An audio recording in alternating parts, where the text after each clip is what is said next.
Okay, so let's talk about the American dream. Because whatever some people think it is, I promise you, it is not. And I mean that in a structural way. For most of American history, the dream was sold as something pretty straightforward, right? Work hard, follow the rules, stay out of trouble. And things will slowly get better. Not perfect, but better. A house, stability, safety, something to pass down, right? And even though we know that dream was never equally available, there was at least the promise that it existed somewhere. That promise is gone. The American dream is no longer about thriving. It's about not falling. People aren't dreaming about wealth. They're dreaming about staying housed. They're not chasing opportunity. They're trying to avoid catastrophe, medical debt, rent spikes, layoffs. One interaction with the wrong system at the wrong time. The dream is shrunk.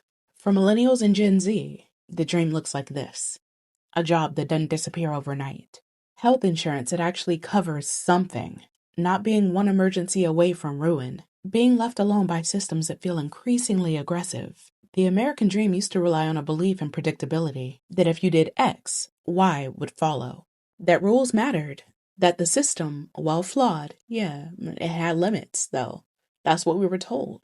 That belief has cracked wide open because more and more people are realizing that the protections they assumed were permanent were actually conditional, based on race, class, status, proximity to power.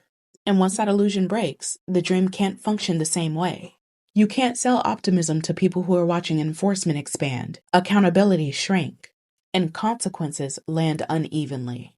You can't tell people to just comply when compliance hadn't guaranteed safety for a long time and is now starting to fail people who always thought it would.